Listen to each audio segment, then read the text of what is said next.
Hey guys, tonight we're returning to the ancient and enigmatic land of Egypt. We've explored the tombs of the pharaohs from the outside, as archaeologists uncovering their secrets. But tonight, we're going to experience that world from the inside. We're going to step into the golden sandals of a pharaoh himself. We imagine the life of a pharaoh as the pinnacle of human existence, a life of absolute power, unimaginable wealth, and being worshipped as a living god. But tonight, we're going to uncover the disturbing facts and the horrifying pressures of that existence. A life of profound loneliness, of crushing ritual duty, and of a constant, paranoid fear of both mortal and divine enemies. And let's be perfectly honest. You, with your modern desire for a healthy work-life balance and a private life, would have been a catastrophic failure as a pharaoh. Your primary job responsibilities would have included personally making the sun rise every morning and ensuring the annual flooding of the Nile. The pressure to perform would be immense. Complaining that you needed a mental health day because the cosmic order was giving you anxiety would not have gone over well with the high priest. So, before you get comfortable, take a moment to like the video and subscribe, but only if you genuinely enjoy what I do here. Your support is what helps me build these journeys into the past, and it's always deeply appreciated. And as always, I'd love to see where you're listening from tonight. Please post your city, country, and local time in the comments. It's a wonderful thing to see our global community gathering for our nightly story. Now, dim the lights, maybe turn on a fan for that soft background hum, and let's ease into tonight's journey together. Your existence begins not as a person, but as a prophecy. You are born the son of the great Pharaoh, the king of Upper and Lower Egypt. But you are more than that. You are the heir to a divine throne. From the moment you draw your first breath in the opulent, perfumed air of the royal birthing chamber, you are the living incarnation of the god Horus, the son of Osiris, your father. The reigning pharaoh is the current Horus. One day, you will be. Your birth is a state event, a moment of immense religious and political significance. The high priests of Amun-Ra at the great temple of Karnak read the stars and proclaimed that the gods have blessed the land with a new, divine heir. Your childhood is a golden cage. You live within the sprawling, labyrinthine walls of the great royal palace at Thebes. It is a world of unimaginable luxury. You walk through cool, colonnaded halls, your bare feet on floors painted with images of fish swimming in pools of lotus flowers. You play in magnificent, walled gardens, filled with exotic trees and tame gazelles. You are surrounded by an army of servants who exist for no other reason than to cater to your every whim. But you are not a child, not in the way a normal child is. You do not have a life of carefree play. Your every moment is scheduled, structured, and observed. You are not just a boy, you are a god in training, and your education begins as soon as you can walk. Your playmates are not the children from the village. They are the sons of your father's highest officials, the vizier, the high priest, the greatest generals. Your games are not just games. They are lessons in diplomacy and in the complex hierarchy of the royal court. A game of wrestling with the son of a general is a way to build a bond with a future military leader. It's all about networking and building strategic alliances from a young age. You are surrounded at all times by adults, tutors, priests, and military commanders are your constant companions. Your education is a grueling, comprehensive curriculum designed to prepare you for the burdens of divinity. You spend long hours with a master scribe, learning the beautiful, complex, and incredibly difficult art of reading and writing the sacred hieroglyphs. This is not an optional skill. You must be able to read the royal decrees, the temple inscriptions, and the reports from every corner of your vast empire. You are also trained as a warrior from the age of 5 or 6. You are taught by veteran soldiers. You learn to use the bow, your small hands struggling with the stiff, powerful weapon. You learn to throw the javelin, and most importantly, You learn to drive a chariot. You spend hours in the hot sun, learning to control the two powerful horses, to turn the light, two-wheeled vehicle at a full gallop, a skill that is both a sign of your aristocratic status and a vital necessity for the commander-in-chief of the army. And you are trained as a priest. The high priest of Amun-Ra himself instructs you, in the complex and bewildering world of the Egyptian pantheon, you must learn the names, the attributes, and the family relationships of the thousands of gods and goddesses who govern every aspect of existence. You must learn the sacred rituals, the ancient, unchanging words of power that you will one day have to recite perfectly to maintain the order of the cosmos. As a royal child, your very appearance is a symbol. This is an obscure but vital detail of your life. Your head is shaved, but one long single lock of hair, the side lock of youth, is left to grow on the right side of your head, often braided and adorned with beads. It is a distinctive and mandatory hairstyle for a royal prince, a visual sign to all the world of your status as an heir, a child of Horus. It will be ceremonially cut off when you reach manhood. The pressure to succeed, to excel in all of these fields, is immense. You are the future pharaoh, you are a future god, and any failure, any sign of weakness or incompetence, is not just a personal failing, it is a terrifying omen, a sign that you might be unworthy of your divine destiny, a sign that could embolden the rivals to your throne who are always watching, always waiting, from the shadows of the court. Your relationship with your own father is a strange and distant one. He is not just your father, he is the living God, the great king. You see him most often in the context of great formal ceremonies, a remote, glittering figure on a golden throne. His love for you is filtered through his duty to the state. He is your ultimate teacher, your ultimate judge, the great and terrible model of what you are expected to become. You live your entire childhood in his immense, divine shadow. Historians will one day debate the reality of your power as a prince. Were you a true god in training? Your words already carrying immense weight? Or were you a pawn? A symbol to be manipulated by the powerful factions of the court, by your own mother, the great royal wife, by the ambitious high priest, by the powerful generals, the reign of the boy king Tutankhamun, who was almost certainly controlled by his older, more powerful advisors. We'll suggest that the divinity of a child is often a convenient mask for the very human ambitions of the adults around him. But you do not understand these complex political currents yet. You only understand the relentless pressure of your education. Your life is a series of lessons, of tests, of expectations. Being a living god is great, but the performance reviews are tough. If the Nile doesn't flood properly, it's considered your fault, and it really affects your year-end bonus, which is not being overthrown in a coup. You look out from the high balcony of your palace. You see the great, teeming city of Thebes, the Nile flowing like a ribbon of life through the green fields. You see the common people, and you know that you are destined to rule them, to be responsible for their very existence. And you feel the first, cold, heavy weight of the crown that is not yet on your head. Your childhood is not a time of freedom and play. It is a long, difficult, and often lonely apprenticeship. You are being groomed for a job that is impossible, to fill a role that is more than human. You are learning that to be a pharaoh is not a privilege. It is a profound and often terrifying burden. And as you approach the age of manhood, you begin to learn of the other, stranger, and even more disturbing duties that will be required of you to maintain the purity of your own divine bloodline. Your childhood, a long and disciplined apprenticeship in the art of being a god, finally comes to an end. The transition to manhood is marked by a great and solemn ceremony.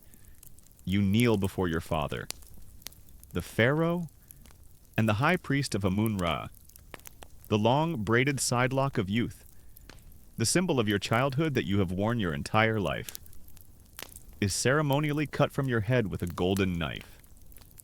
You rise as a man, a prince of Egypt, ready to take on the full duties of your station. And the first and most important of these duties is to marry. Your marriage is not a personal affair.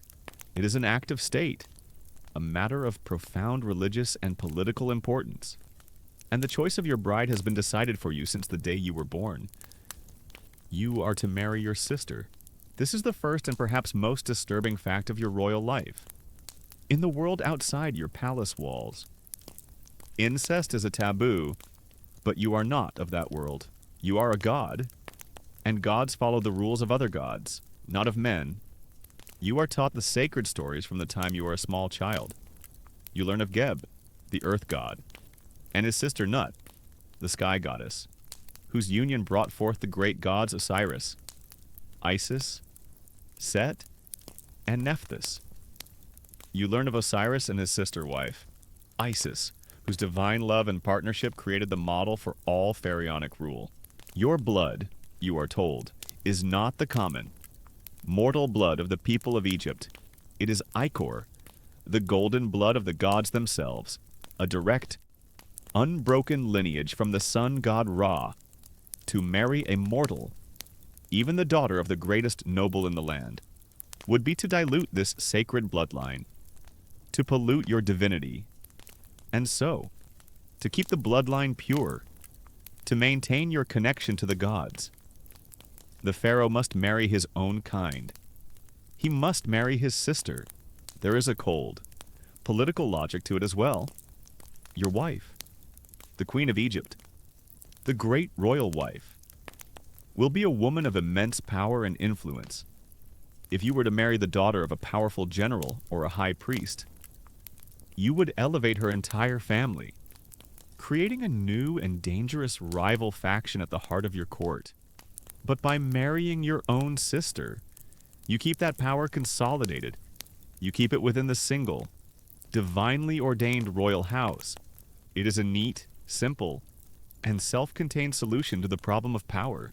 And so, you will marry your sister, Meridamen. You have grown up with her in the strange, isolated world of the palace. You have learned your hieroglyphs together. You have raced your chariots in the palace grounds together. She is your friend, your rival, your confidant. And now she must become your wife. Your wedding is a magnificent, multi-day festival. It is a great public spectacle, designed to awe the people of Egypt and to reaffirm the divine nature of your family. There are grand processions from the palace to the great temple at Karnak. There are offerings made to the gods. You and your sister, dressed in the finest, almost transparent, pleated linen adorned with heavy collars of gold and lapis lazuli, stand before the high priest. You are not just a man and a woman getting married. You are a living reenactment of a divine myth, the Horus and the Isis of your generation. It is a beautiful ceremony celebrating the sacred union of you and the person you've been fighting with over toys for the last 15 years. It's a very romantic and politically convenient arrangement. You have fulfilled your duty. You have secured your lineage.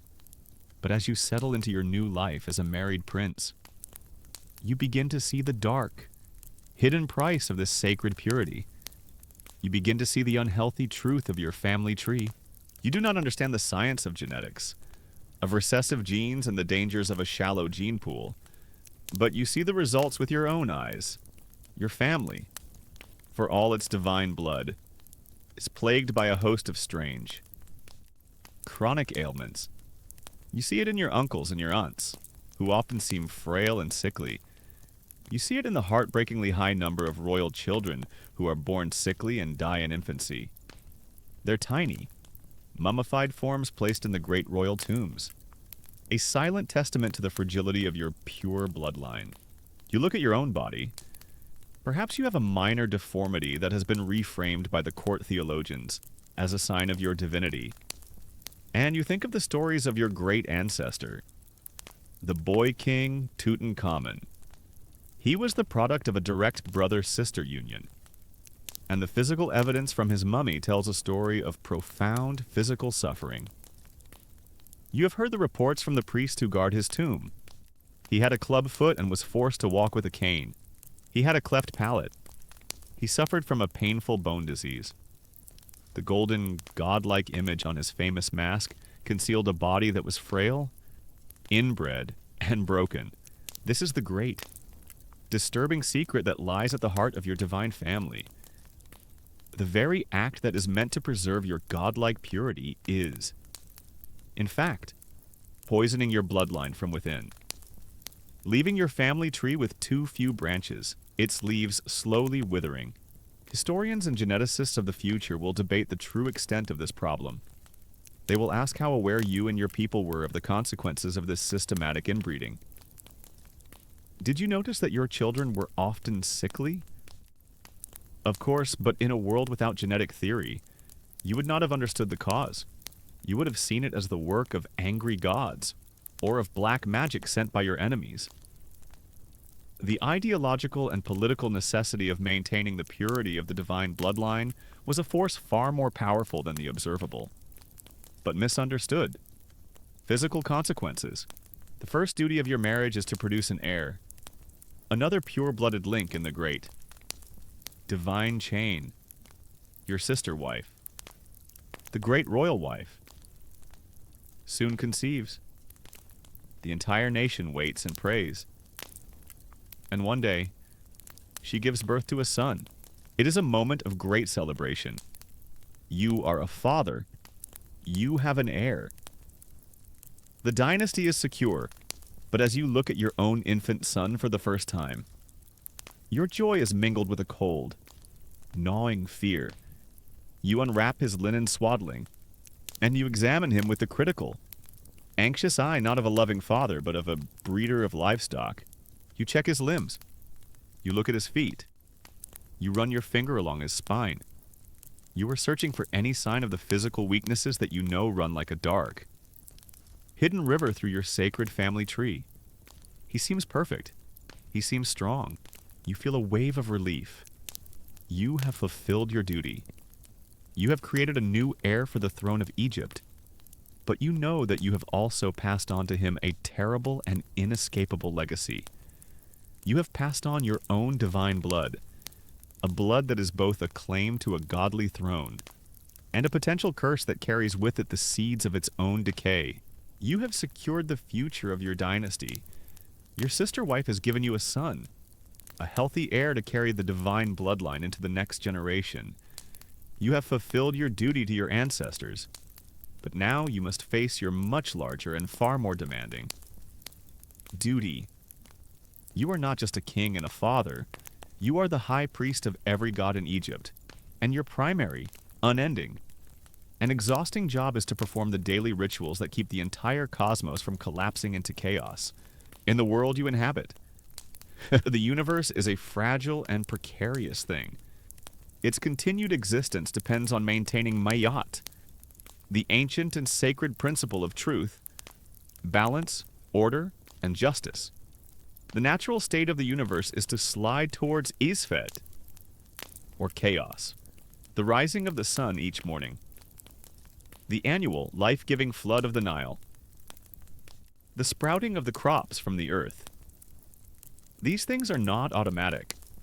They are the result of a constant, daily, and terrifying battle between the forces of order and the forces of chaos. And you, the Pharaoh, are humanity's only champion, its sole intermediary in this cosmic war. This is not a metaphor. It is your literal job description. And so, your life is not one of leisurely, kingly command. It is a daily grind of endless, repetitive, and absolutely vital religious rituals.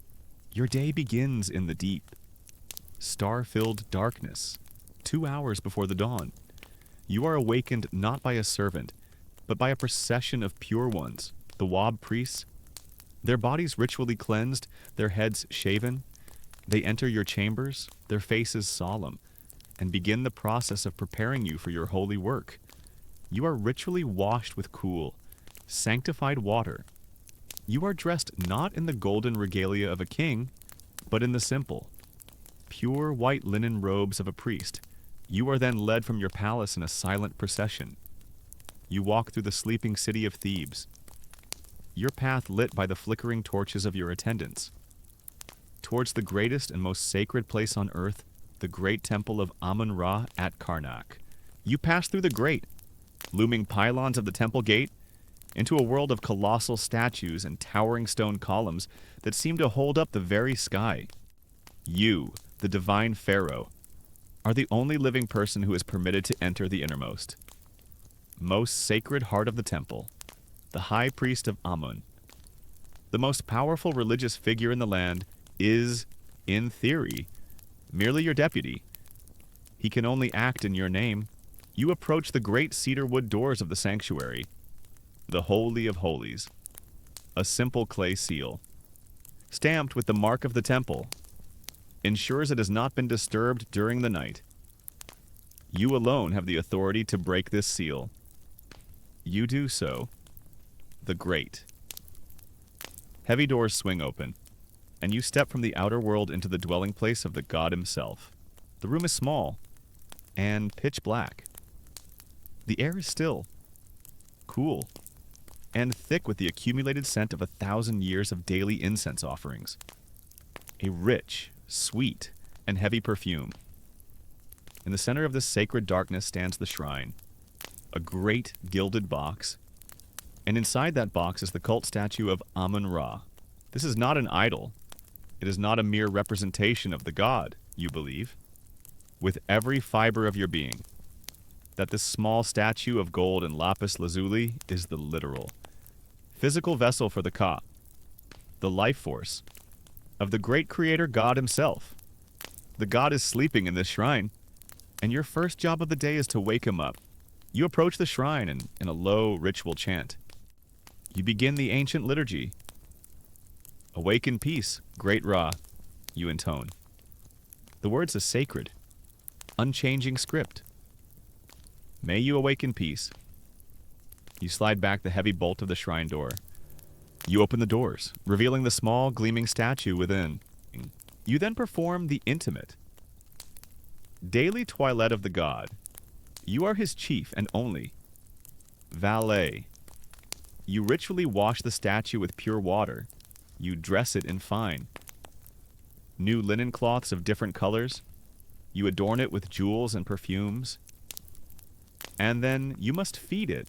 You present the statue with its breakfast. It is a feast of the finest food and drink the land has to offer: fresh-baked white bread, roasted ox, geese, fruits, vegetables, and jars of the best beer and wine. You do not physically put the food in the statue's mouth. You simply present the platters to it.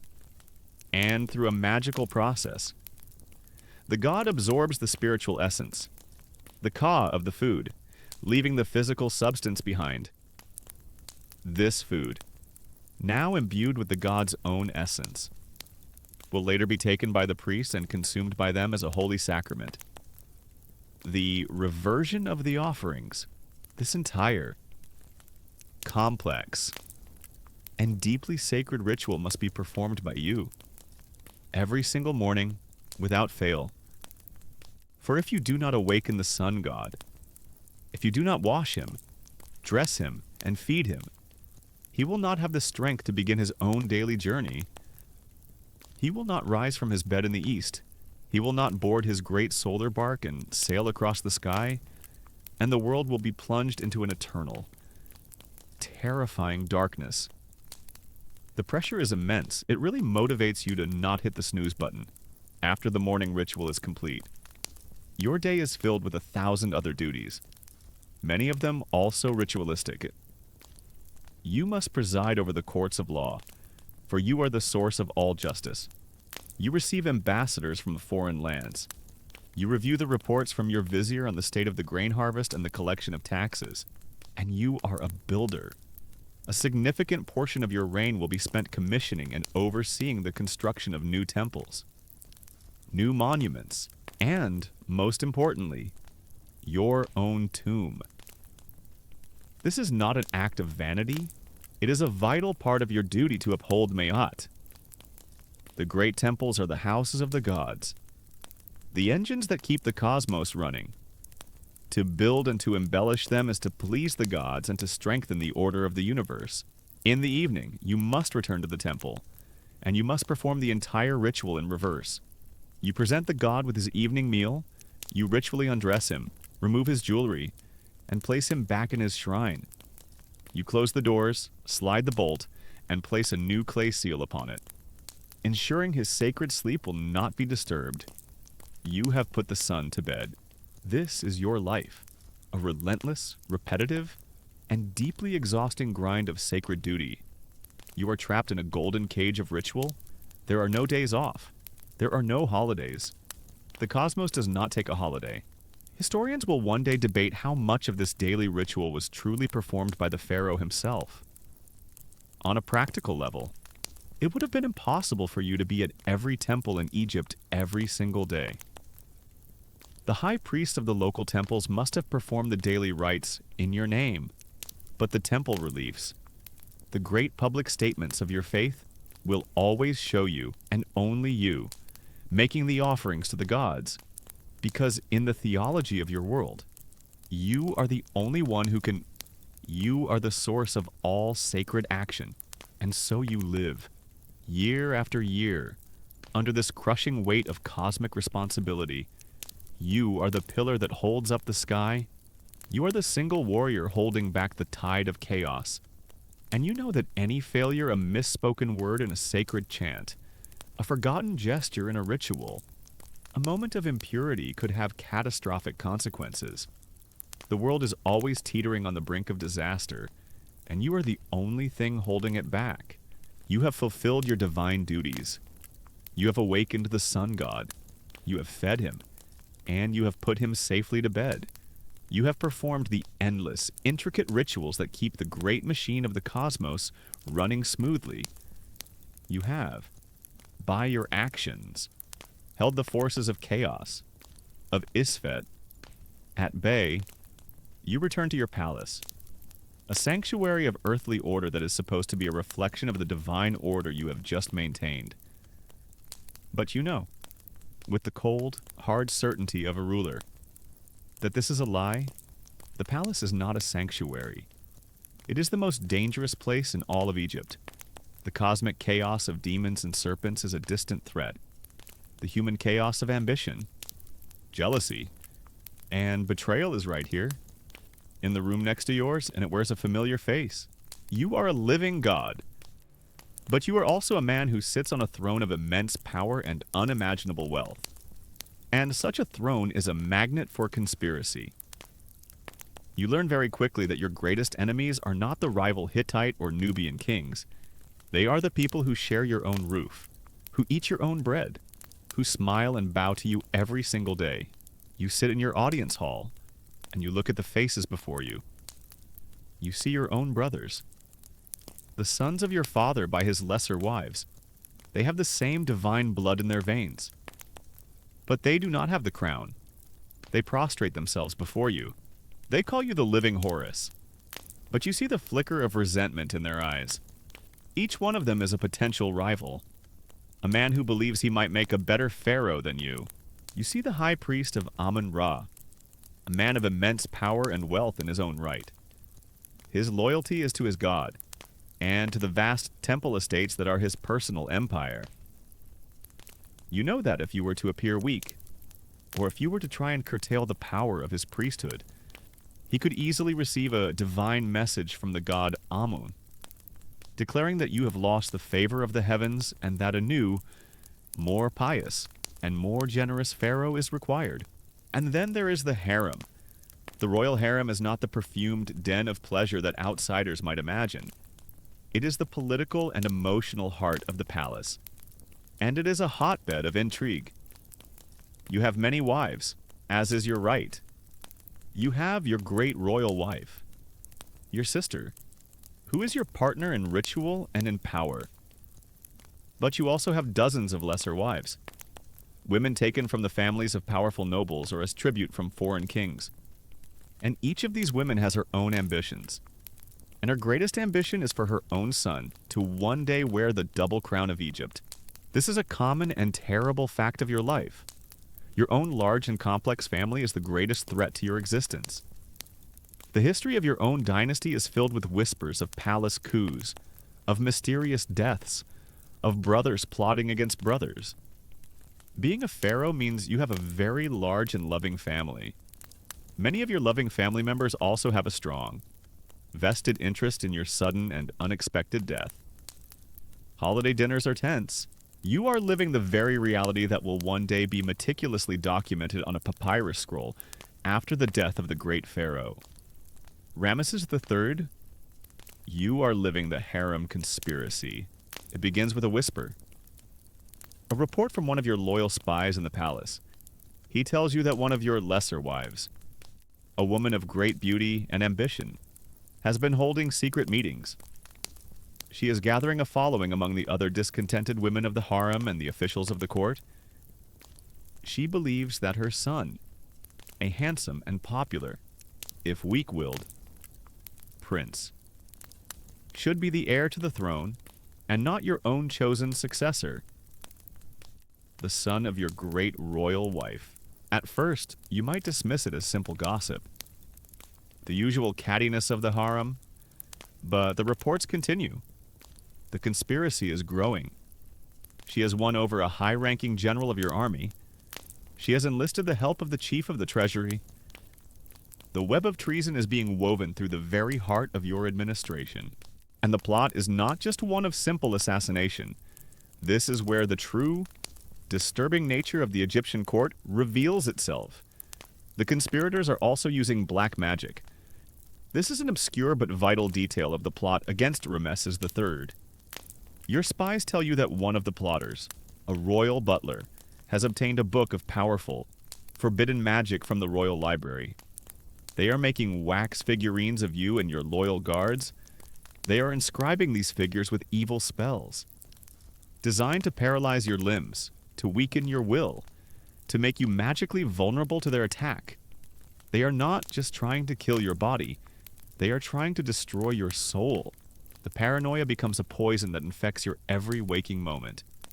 You are the living God, the all-powerful king, but you are a prisoner of your own palace. You trust no one. Every servant who brings you your food is a potential poisoner. Every guard who stands at your door is a potential assassin. The palace is protected by the finest guards in all of Egypt. Your main security concern is that these same guards might be part of a plot to stab you. Led by your second wife, you look at the faces of your own children. You look at your beloved son, your heir, and you know he is a target. You look at your other sons, the sons of your lesser wives, and you are forced to wonder, are they a part of the plot? Has their own mother poisoned their minds against you? Historians will one day debate the stability of your great civilization. They will look at the long, unbroken lines of the dynasties and see a world of serene, eternal order, but they will also find the cracks in this official story.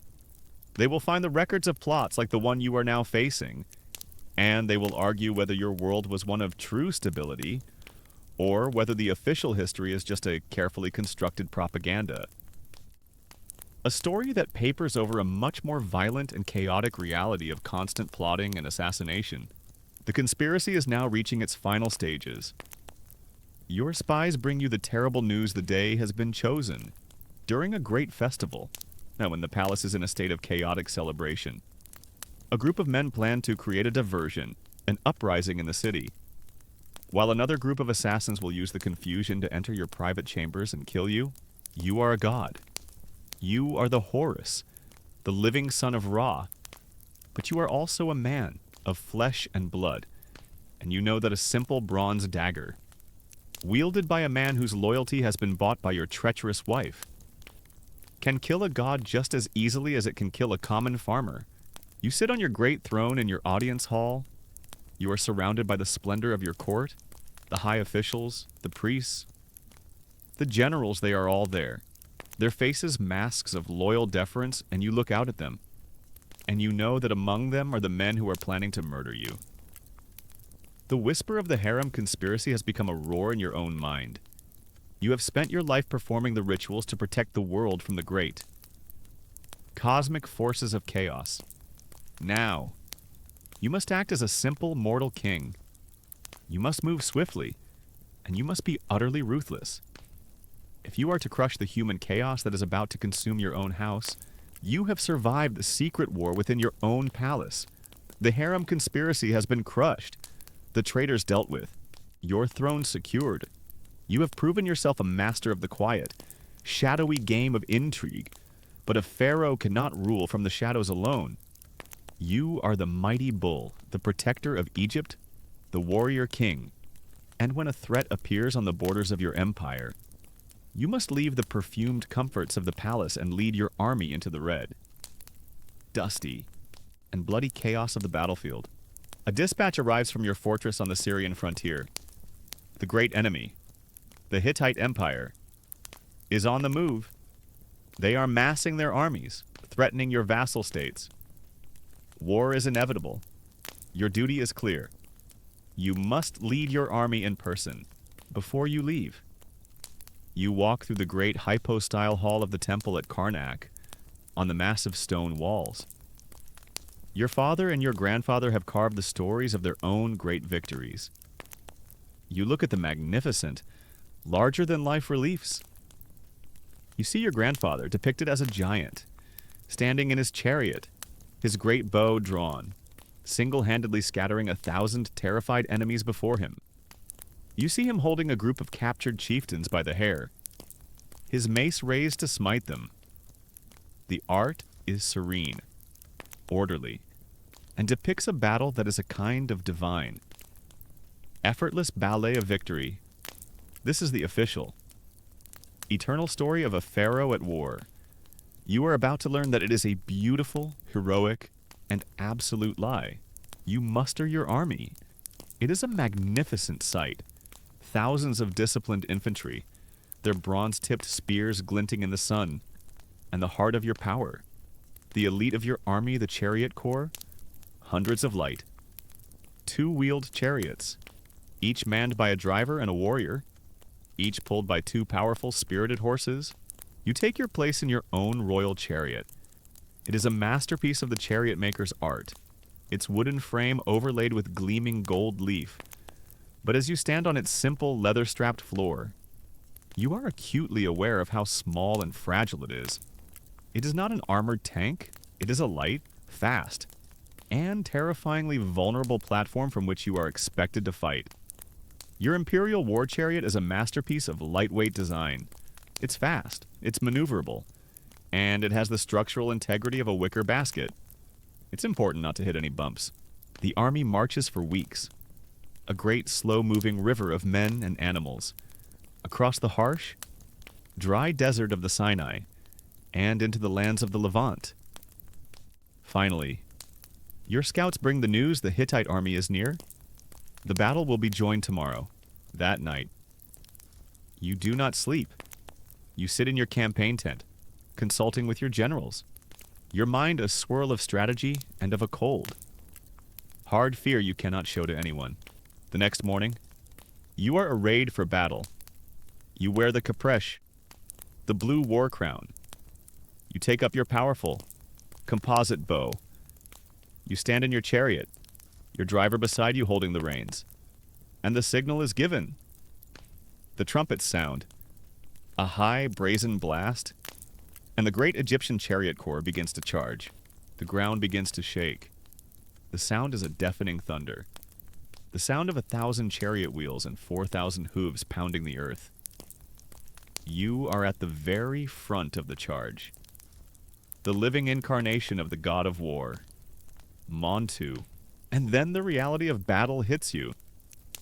The heroic, orderly scene from the temple walls vanishes, replaced by a chaotic, terrifying, and profoundly confusing nightmare. The two great armies of chariots crash into each other, but it is not a clean collision. A great, thick cloud of dust is kicked up by the horses and the wheels. A dense, choking fog that instantly envelops the entire battlefield. Visibility drops to a few feet. You cannot see the enemy. You cannot see your own divisions. The world becomes a disorienting, terrifying blur of dust, of shouting, of the screams of wounded men and horses. Your driver, a veteran of a dozen campaigns, tries to maintain your position, but it is impossible. The glorious charge has become a series of desperate, individual skirmishes in the fog. An enemy chariot, a heavier, three-man Hittite chariot, suddenly looms out of the dust cloud to your right. Its spearman hurls a javelin. You hear the projectile whistle past your ear. Your own driver swerves violently to avoid a collision. The light, wooden frame of your chariot bounces and skids, and you're almost thrown from the platform. You are a warrior king. You draw your bow. Your movements practiced from 1,000 hours of training. You nock an arrow. You try to aim at the enemy warrior, but your target is a moving blur in the dust. And your own platform is a lurching, unstable nightmare. You fire. Your arrow flies true and strikes the enemy driver in the chest. He slumps over, and the Hittite chariot, now out of control, veers away and disappears back into the dust. The battle is not a single, grand event. It is 100 of these small, desperate, life or death encounters. The plan you so carefully made with your generals is now useless. Survival is a matter of instinct, of skill, and of sheer dumb luck. The battle plan is simple. You, the living god and head of state, will ride in a small wooden cart directly at a large number of men who are trying very hard to kill you. It's a very direct leadership style. You see one of your own chariots in trouble. A wheel has shattered on a rock, and the chariot has overturned. The two men are thrown to the ground, and in an instant, they are swarmed by Hittite infantrymen. Their short, brutal work hidden by the dust cloud. The physical toll is immense. The constant bouncing and jolting of the chariot is punishing. Your body is battered and bruised. Your arms ache from the strain of drawing the powerful composite bow again and again. The air is thick with dust that coats your throat and makes your eyes stream. Historians will one day debate your true role in this battle. Were you truly on the front lines? A heroic warrior, as your own inscriptions will later claim? Or were you a symbol? A divine figure kept safe in a command position at the rear. Your participation a piece of ritual propaganda. The truth is likely somewhere in between. You are here. You are on the battlefield. You are in mortal danger. But you are also surrounded by your most loyal and elite bodyguards. A living shield of other men whose job it is to die for you. The battle rages for hours. A chaotic, swirling, and indecisive brawl in the dust. Finally, as the sun begins to set, the sound of the fighting begins to subside. A truce is called. The battle has been a bloody stalemate, a fact that your scribes will later spin into a magnificent, divinely ordained victory for you alone. You return to your camp, your body aching, your ears ringing, your spirit numb with a profound, soul-deep exhaustion. You have survived, and now you must preside over the grim accounting of the aftermath. You watch as your soldiers collect the enemy dead, and you witness the brutal tradition of counting the kill, to provide an accurate body count. Each soldier cuts off the right hand of every enemy he has slain. A great, grisly pile of severed hands is brought before your tent to be counted. You stand on the corpse-strewn battlefield. The architect of this great victory, you have fulfilled your duty. You have proven yourself a warrior. You will return to Egypt, and you will commission a magnificent new pylon at the Temple of Karnak. Its walls covered with beautiful, serene, and utterly false images of your glorious, effortless triumph. But you, in the quiet of your own heart, will always carry the memory of the truth, the dust, the fear, the chaos, and the terrible, screaming reality of a chariot ride into bloody chaos. You have returned from the war, a victorious warrior king. The temple walls will be carved with magnificent, orderly, and heroic images of your great triumph. A story of divine power and flawless strategy for all eternity to see. You have put on a convincing performance as the god of war, but you have brought the memory of the dust, the fear, and the chaotic, bloody reality home with you. and you have also brought back a fever. It begins as a simple weariness, an ache in your bones that you at first dismiss as the lingering strain of the long campaign. But then the chills begin, a deep, internal cold that makes your teeth chatter. Even in the stifling heat of the Egyptian summer, a fire is built in a bronze brazier in your bedchambers, but it provides no warmth. The chill is inside you. Then comes the heat, a raging, dry fever that makes your skin hot to the touch, and the world dissolve into a shimmering, watery haze. You, the living god, the Horus, the protector of the two lands, are sick. This is not a simple, personal ailment. It is a national and a cosmic crisis. The health of the pharaoh and the health of the land of Egypt are inextricably linked. Your sickness could be a sign that the great cosmic order, Ma'at, is out of balance. A sick king means a sick kingdom. A great silent panic begins to ripple through the halls of your palace. The royal physicians are summoned. They are not simple healers, they are high-ranking priests. Learned men who have spent their lives studying the ancient medical texts in the great temple libraries. They enter your chamber. Their faces grave, their movements slow and ritualistic. Their diagnosis is a complex affair that has little to do with biology as a future world would understand it. They examine you, yes. They look at your eyes. They feel the heat of your skin. But they are looking for the ultimate cause, which they know is supernatural, has a demon, a malevolent spirit, entered your body through a moment of impurity, has a ghost, the angry spirit of a slain enemy, attached itself to you on the battlefield. Or is this a direct punishment from one of the gods? A sign of their displeasure at some unknown transgression. Your treatment, therefore, must be a multi-pronged assault, attacking both the physical symptoms and the spiritual root of the disease. While one physician prepares your medicine, another, a priest who specializes in magic, begins the work of spiritual warfare. He draws protective symbols in the air around your bed. He begins to recite a long, low, monotonous incantation, a spell from a sacred papyrus, designed to exorcise the demon that has taken root in your body. Get back, you enemy, you dead man or dead woman. He chants, do not have possession of me.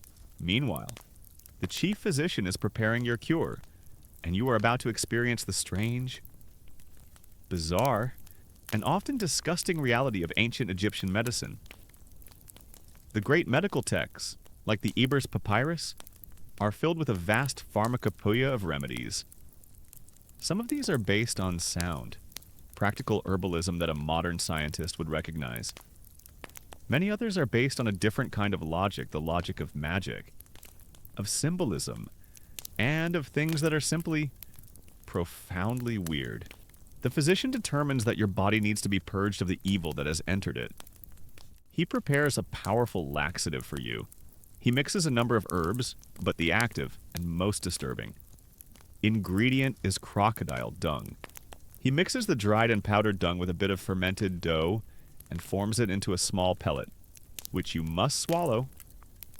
The logic is that the ferocious, powerful nature of the crocodile will be transferred to your own body, helping you to violently expel the sickness.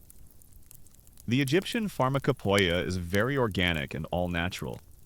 Many of the key ingredients are locally sourced from the rear ends of various animals. It's a holistic approach. You might be treated with other, equally strange, remedies. A poultice to draw out the fever might be made with fly droppings and lizard blood. A potion might require the heart of a bat. But in the midst of this bizarre menagerie of ingredients, there are flashes of what a future age will recognize as true science. Perhaps you have a wound from the battle that has become infected, red and swollen. For this, the physician prepares a different kind of poultice. He takes a piece of bread that has been left in a damp place until it has grown a fine, gray-green mold. He crumbles this moldy bread, mixes it with a bit of honey, which is itself a natural antiseptic, and applies this paste to your wound. It is a disgusting remedy. and it seems like madness to put something rotten onto an infected wound. But miraculously, in a few days, the infection begins to recede. You have just been treated with a primitive form of penicillin. The antibiotic properties of the penicillium mold a secret that your civilization has stumbled upon by accident. A miracle of medicine you understand only as a form of magic. Historians of science will one day debate the nature of your medicine. Was it a primitive superstition or a surprisingly effective observational science? The truth is that it was both, inextricably intertwined. You do not see a contradiction between the magic spell and the herbal remedy. You believe that both are necessary to heal the body and the soul, to fight the disease on both the physical and the supernatural planes. You lie in your great royal bed, your body weakened by the fever, by the violent purges, and by the strange concoctions you have been forced to swallow. The air in your chambers is thick with the smoke of incense and the chanting of the priests. You are the most powerful man in the world, and you are utterly, completely helpless.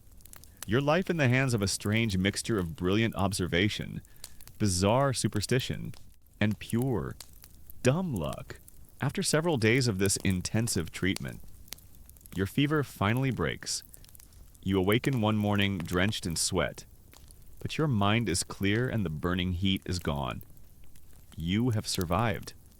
Whether it was the magic, the herbs, the crocodile dung, or your own divine constitution, no one will ever know. The official story, of course, will be that your own divine nature, aided by the piety of your priests, has triumphed over the forces of darkness, but the experience has left you with a profound and terrifying reminder of your own mortality. You can be a god in battle. You can be a god in the temple. But in your own sickbed, you are a fragile, vulnerable man.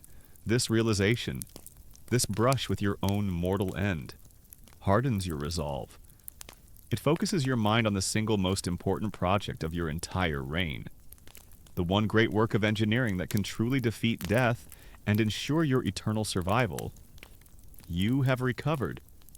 Now, you must redouble your efforts in the construction of your own magnificent and eternal home. You must build your tomb. You have survived your brush with your own mortality. The fever has passed, your strength has returned, and the experience has left you with a single, clear, and all-consuming purpose: your life on this earth. You now understand with a terrifying clarity is a fleeting, fragile, and temporary thing. Your true life, your eternal life, is the one that awaits you after death, and you must now dedicate your reign and the vast resources of your entire kingdom to preparing for that final and, most important, journey.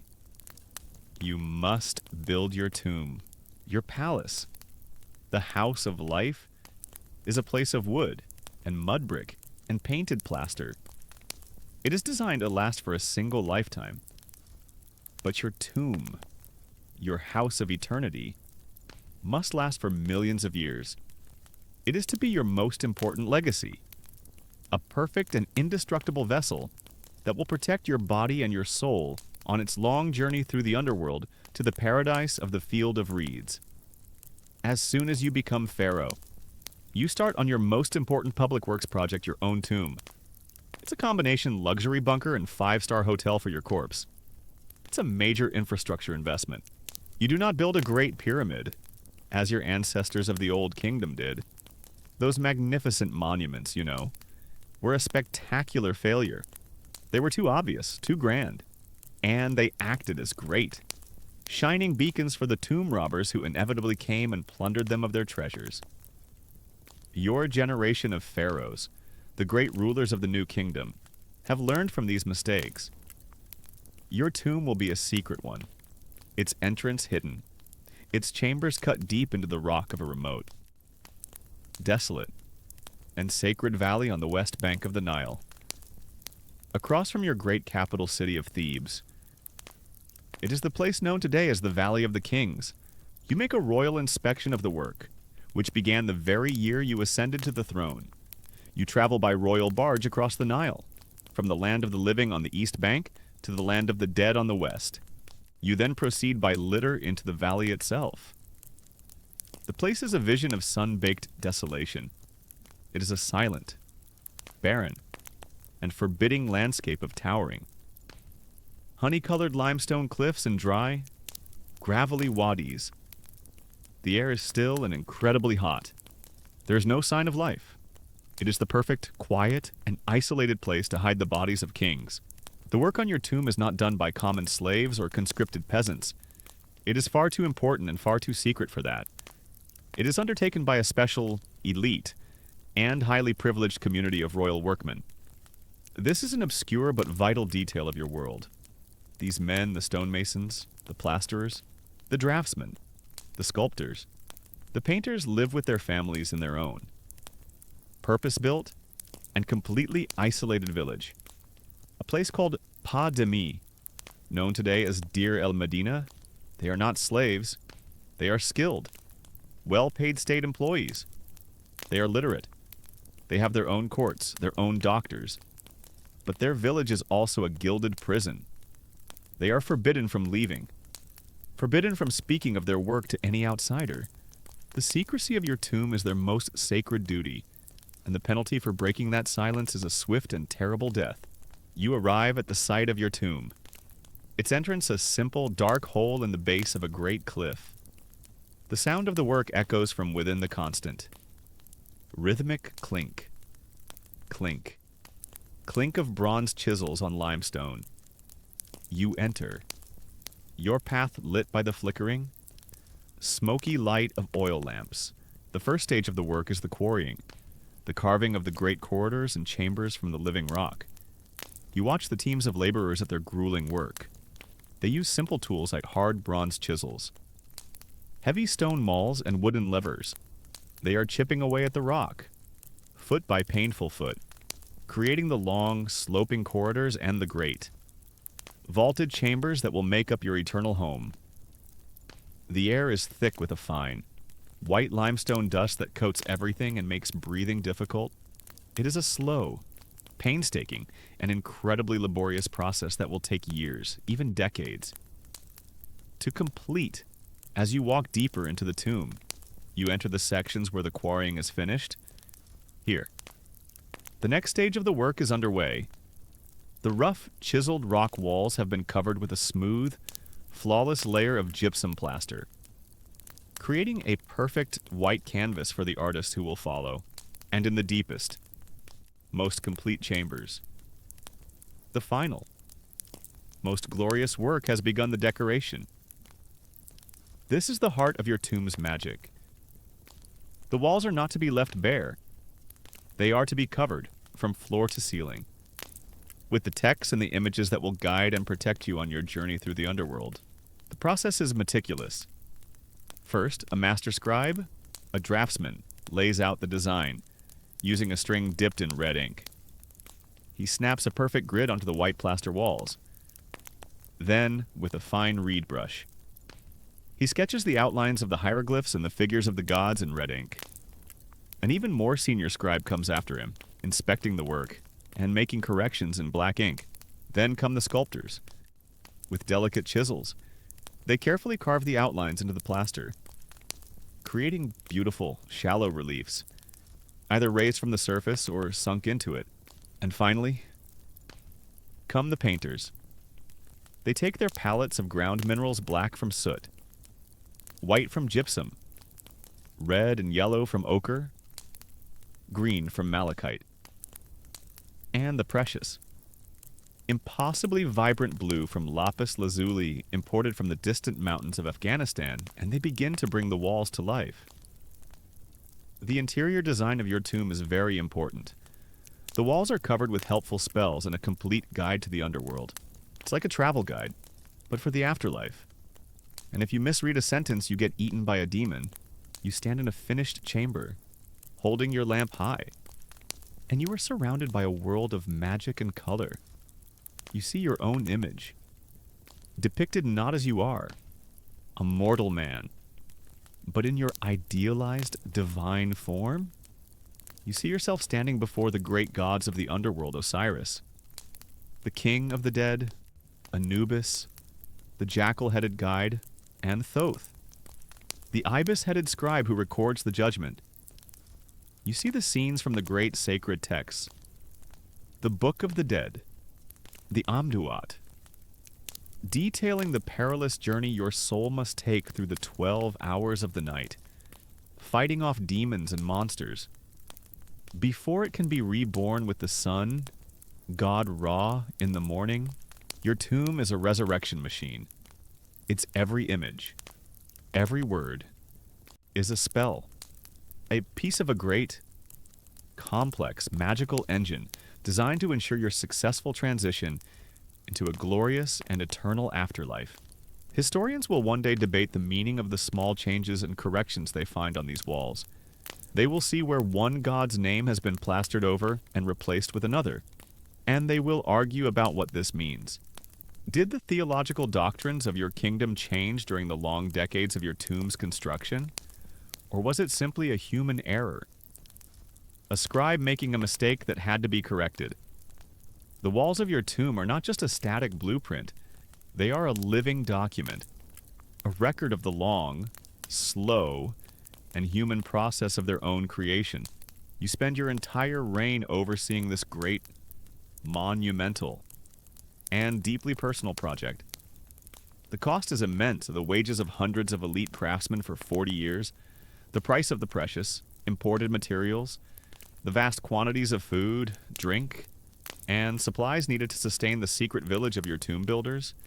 It is a significant portion of your kingdom's entire gross domestic product, all of it being poured into this magnificent, beautiful, and utterly unproductive hole in the ground. You stand in the quiet coolness of your nearly finished tomb. The air smells of fresh paint and cut stone. The walls are a blaze of color, a perfect, magical vessel for your eternal soul. It is the most important thing you will ever build, but it is still just an empty house. And now, you must begin the other great project of your reign, the creation of the thousands of beautiful, precious, and magical objects that will furnish it for your life among the gods. Your tomb, your great house of eternity, is nearly complete. The stonemasons and the painters have finished their work. The walls are a magnificent, colorful tapestry of gods and spells, a perfect and permanent magical engine designed to ensure your successful rebirth. But a house, even an eternal one, is not a home until it is furnished. You have built the vessel for your soul's journey. Now, you must spend the rest of your life packing for the trip. Your understanding of the afterlife is not a vague, spiritual one. It is intensely physical. You believe that the field of reeds, the Egyptian paradise, is a literal, tangible place. It is a perfect, idealized version of your own land of Egypt. And to live there, you will need all the same things you need in this life: food, drink, furniture, clothing, tools, entertainment, and servants. Your life now becomes a vast, decades-long project of planning your own funeral and furnishing your own grave. Most people have a retirement plan. You have an afterlife plan, and it's much more detailed. Your days are a series of royal inspections of the great workshops near the palace. The workshops dedicated to outfitting the dead. You, the Pharaoh, are their most important and most demanding client. You begin your tour in the workshops of the carpenters and joiners. The air here is filled with the clean, sharp scent of cedar wood, imported at immense cost from the distant mountains of Lebanon. You inspect the progress on your coffins. There will be at least 3, nested one inside the other like a set of boxes. They are magnificent, human-shaped sarcophagi, their surfaces being expertly carved with protective spells and the faces of the gods. You run your hand over the smooth, sanded wood, the wood that will one day encase your own body. You also inspect your afterlife furniture. You examine a beautiful, ceremonial bed, its legs carved into the shape of lion's paws, its frame inlaid with ivory and gold. You look at the chairs and the stools, the small, elegant tables, the great chests that will hold your linen robes. Each piece is a masterpiece of the joiner's art, and each is being made for a house you will only occupy after you are dead. From there, you move to the workshops of the goldsmiths and the jewelers. The sound here is of small, tapping hammers and the hiss of the charcoal fires in the small forges. And the sight is one of dazzling, almost blinding wealth. Here, the artisans are crafting the golden skin of your future, divine self. You watch as a master craftsman works on your death mask. It is a portrait of you, but not the mortal, aging you. It is you in your idealized eternal form, a serene and beautiful face of pure, solid gold.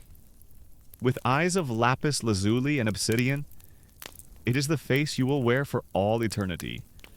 You watch as jewelers meticulously inlay hundreds of tiny, semi-precious stones into a great, wide collar, a wesek. That will be laid upon your mummified chest. They are crafting the hundreds of magical amulets that will be tucked into your linen wrappings, each with a specific purpose: the Djed pillar for stability, the Unk for life, the Scarab beetle for rebirth. But the most important work, and the most disturbing in its sheer scale, is happening in the workshops of the potters and the sculptors. Here, they are creating your afterlife workforce. You have learned from the brutal traditions of your earliest ancestors. You will not be taking your living servants with you into the grave. You will be taking magical, substitute servants. You will be taking shabtas. You walk through a great, dusty yard filled with them. There are hundreds of small, mummy-form figurines, each about a foot high, carved from wood or molded from faience. A beautiful, blue-glazed ceramic. This is your magical army of laborers. You will be buried with 401 of them. There will be 365 worker shabtis, one for every day of the year, and there will be 36 overseer shabtis, each armed with a tiny whip, one for every 10 workers. Each of these small figures is being carefully inscribed by a scribe with a spell from the Book of the Dead. The spell is an activation charm, it says. O Shabti, if the Osiris, the deceased king, is called upon to do any work in the land of the dead, to cultivate the fields, to irrigate the banks, or to transport sand of the east to the west, you shall say, "Here I am." You're commissioning your own personal army of 401 magical servant statues. This way, if there's any tedious farm labor to be done in the afterlife, you can just say, "I've got a little guy for that." It's the ultimate form of delegation, and you must, of course, pack food for your journey. This is not just a symbolic act. You visit the workshops of the royal embalmers, and you inspect the funerary offerings. This is an obscure but deeply strange part of your preparations. You see whole, roasted ducks, geese, and great joints of beef, all of which have been mummified. They have been cooked, then preserved in natron, and then wrapped in linen, just as your own body will be. They are eternal meals, ready for your eternal banquet. Alongside them are great clay amphorae, filled with the finest wine and beer from your royal estates. Their stoppers sealed with clay and stamped with your royal seal. Historians and anthropologists will one day debate the meaning of this incredible profusion of grave goods. Did you truly believe you would physically eat this mummified duck in the afterlife? Or was this a grand, symbolic gesture? A way of using a conspicuous display of wealth to assert your eternal royal status? The truth, for you, is that the two ideas are inseparable. To have the status of a king in the afterlife, you must have the things of a king. The magical and the material are one and the same. Your entire life becomes this strange, morbid, and incredibly detailed process of planning your own funeral. You are a healthy, powerful man in the prime of your life. But you spend your days in constant consultation with your undertakers. You approve the design of your own coffin. You check the spelling on your own magical spells. You choose the menu for your own eternal feast. It creates a profound and strange detachment from the life you are currently living, which comes to feel like a brief, temporary, and rather insignificant prelude to the far more important and permanent reality that awaits you after death. You stand in a great storeroom, surrounded by the thousands of objects that have been created for you. There are your chariots for the eternal deserts. There are your gaming boards for your eternal leisure. There are your scribal palettes for your eternal correspondence. It is a collection of breathtaking wealth and artistry. It is the life's work of thousands of your kingdom's most skilled craftsmen. And it is all destined to be sealed away in a dark hole in the ground, never to be seen by human eyes again. You have built your eternal house. You have furnished it. You have hired your magical staff. You have stocked your pantry. You have done everything a mortal man, even a divine one, can do to prepare for the great journey. But there is one final, and most gruesome, preparation to be considered. It is the preparation of the vessel itself. You must now contemplate the terrible, invasive, and horrifyingly physical process that your own divine body must endure to be made worthy of its magnificent, eternal home. Your great tomb is a masterpiece of art and engineering, a silent, perfect machine for eternity. Waiting in the sacred valley, the royal workshops are filled with the magnificent furniture, the golden treasures, and the magical servants that will populate your afterlife. You have planned your funeral with more care and attention to detail than you planned your greatest military campaigns. You have done everything a mortal man, even a divine one, can do to prepare for the world beyond. But there is one final, unavoidable, and deeply disturbing preparation you must now contemplate. You must face the future horror of your own mummification. You sit in the quiet of your palace gardens, an aging but still powerful king. But in your mind's eye, you are not in the garden. You are in the Wabet, the pure place, the embalmer's workshop, and you are not the king. You are the subject. You are the corpse. And you must, in your imagination, endure the gruesome, invasive, and sacred process that awaits your own divine body. The journey begins the moment your last breath has left your body. You see yourself, the great Horus, the son of Ra, lying still upon a stone slab. Your family will mourn. Your kingdom will weep. But the work of eternity must begin at once. The first thing you must contemplate is the violation of your head. Your head. The seat of your divine authority. The vessel that wears the great crowns of the two lands. You imagine the embalmer's tool, a long, hooked bronze rod. You imagine him inserting it into your nostril, a cold, hard, metallic intrusion. You imagine the sharp, brutal tap as he breaks through the delicate ethmoid bone, the fragile barrier that separates the mortal world from the seat of your consciousness. And then you must imagine the unimaginable. You must imagine him pushing that hook into your brain. The soft, gray matter that holds every memory you have ever had, the face of your mother, the thrill of your first chariot ride, the taste of wine, the words of the sacred texts, the face of your wife. And you must imagine him whisking, scrambling, and liquefying those memories, that very essence of your being, into a semi-liquid slurry. It's important to have an open mind about the afterlife. The embalmers will help you with that, mostly by scrambling your brain and pouring it out through your nose. You imagine your own divine head being tilted forward, and the substance of your mind, your thoughts, your dreams, being unceremoniously drained out through your nose and discarded like common refuse. It is the ultimate humiliation. Your brain, in the worldview of your people, is worthless stuffing. Its preservation is not required for the afterlife. This knowledge, that your very consciousness will be scooped out and thrown away, is a profound and disturbing secret of your own immortality. Next, you must contemplate the violation of your body. You place a hand on your own chest, and you can feel the steady, rhythmic beating of your heart.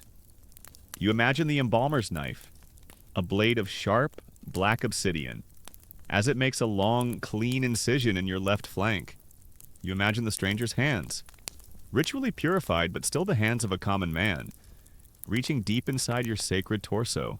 You imagine the feeling of your organs being pulled out, one by one: the great, heavy liver, the spongy, air-filled lungs, the coiled, complex mass of your intestines, the stomach, all of the things that made you a living, breathing. Eating man are now being removed, to be washed, salted, and packed away like travel provisions. But in the midst of this imagined horror, there is one small comfort. You feel your own heart, beating its steady rhythm in your chest, and you know that this, at least, will remain. The heart, the ib, the seat of your intelligence, your personality, your conscience. It must stay within your body, for you will need it in the great hall of judgment, where it will be weighed against the feather of truth. This one, small organ, is the key to your entire eternity. You then imagine your now empty, hollowed-out body, a shell.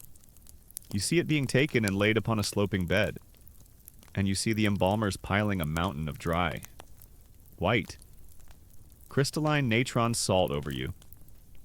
You imagine the stinging, burning sensation of the salt as it begins its great work, the 40-day process of drawing every last drop of moisture from your flesh, your muscles, your skin. You imagine your body shrinking, hardening, turning into a blackened, leathery, and inhuman form. The goal of mummification is to turn your body into an eternal vessel for your soul. It's also to turn your body into a form of human jerky. The two goals are surprisingly compatible, finally, in your mind's eye. You see the last and most elaborate stage? Your now desiccated, empty, and grotesquely shrunken body is taken from the salt. It is washed. It is anointed with fragrant oils and a thick, protective coating of hot, molten resin. And then the wrapping begins.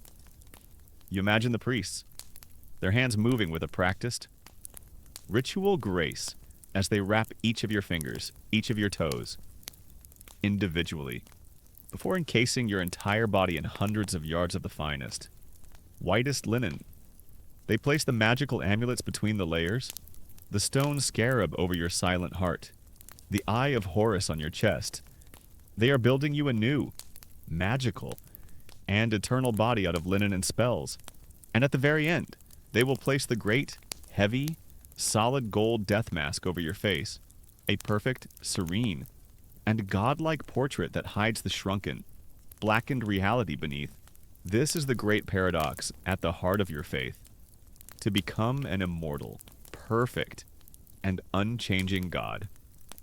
You must first allow your physical form to be subjected to the most invasive, most mutilating, and most gruesome process imaginable. Your path to divinity runs directly through the embalmer's workshop.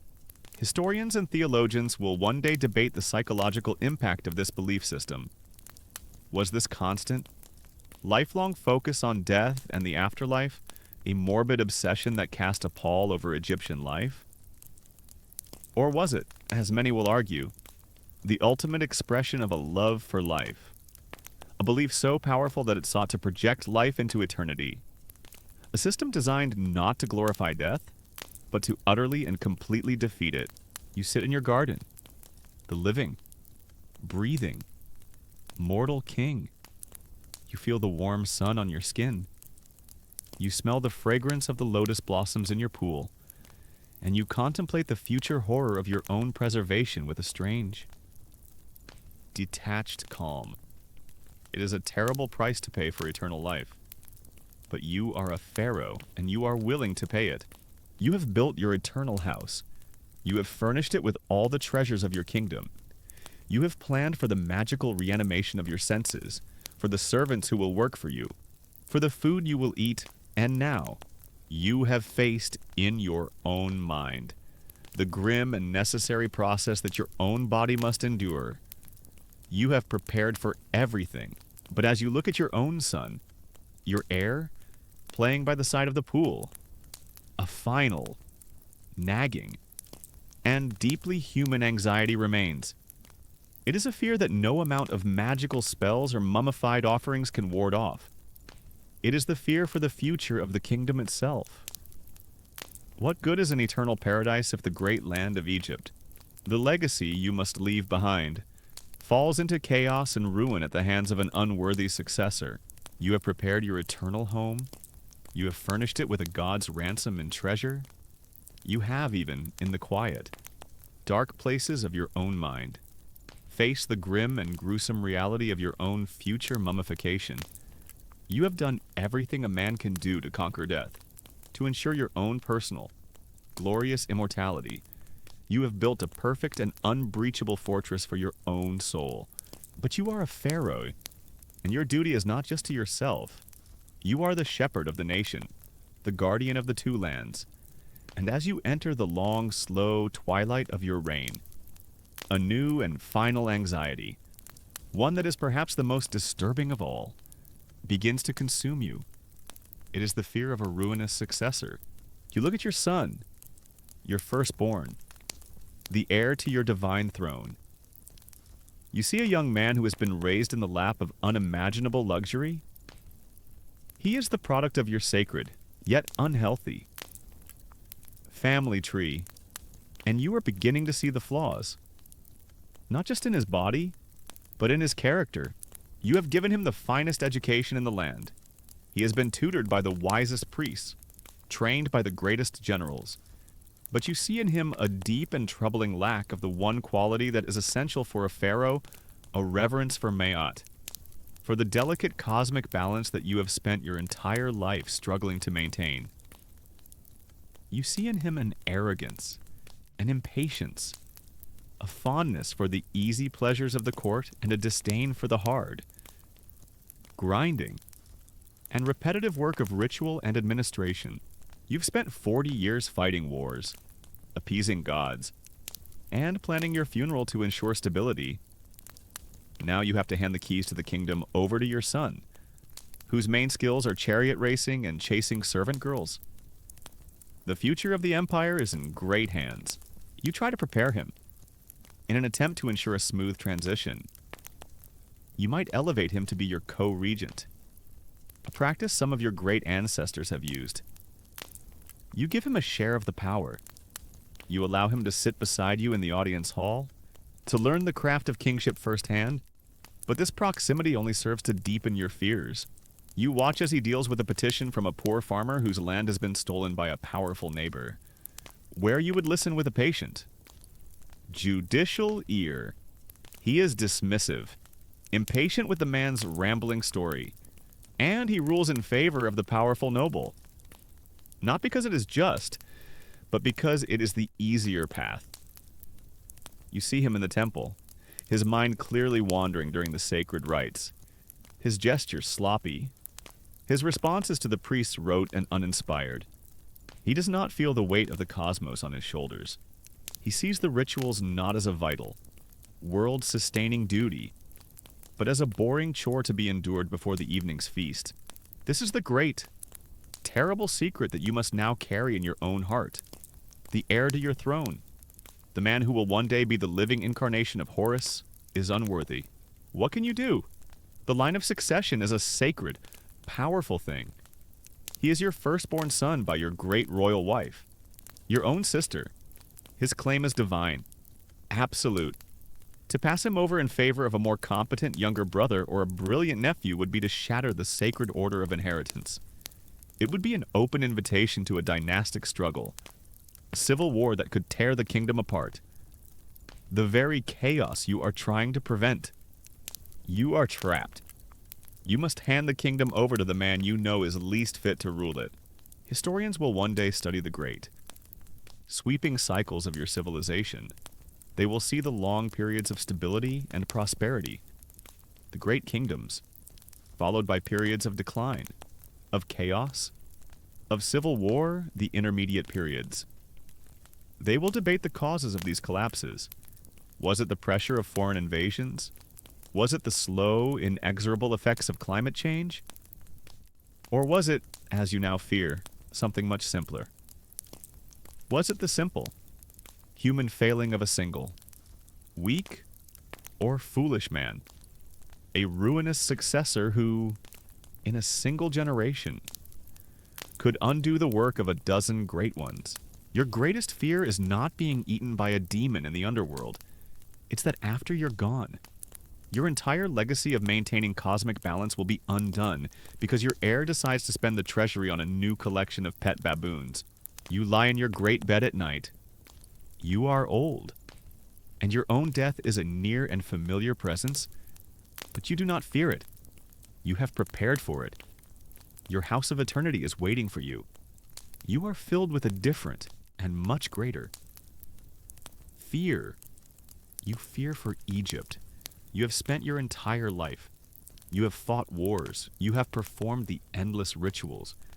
You have endured the conspiracies and the loneliness of your divine office, all in the service of one goal: to leave the world in a state of mayat, of perfect, balanced order. And now you are faced with the horrifying possibility that your life's work, the great and sacred task to which you have dedicated your every waking moment, will be undone by the simple, tragic fact of your own son's incompetence. You have built a magnificent, indestructible tomb for your own body, but you know that the true monument of any pharaoh is the kingdom he leaves behind, and you are terrified that your own great legacy will be a kingdom on the brink of chaos, a world beginning its slow, sad slide back into the darkness. This is the final and most disturbing fact of your life as a pharaoh. You can conquer your enemies. You can prepare for your own death, but you are ultimately powerless to protect the world from the future. The old king lies in his palace, his mind filled with the great, cosmic anxieties of his divine office. Let us leave him there, in his gilded room, and let the magnificent, sun-baked world of ancient Egypt, with its gods, its tombs, and its pharaohs, begin to fade the story of his life. A story of immense power and equally immense burdens is now complete. Bring your awareness back to the gentle, quiet reality of your own room. The world you inhabit is not dependent on the rituals of a single person. The sun will rise tomorrow, not because of a prayer, but because of the simple, reliable laws of physics. Your own future is not written in the stars or in the prophecies of a priest. It is a thing of infinite possibility, to be shaped by your own choices. Let go of the weight of the pharaoh's crown. Let go of the story. The concerns of your own life are smaller, more personal, and more manageable.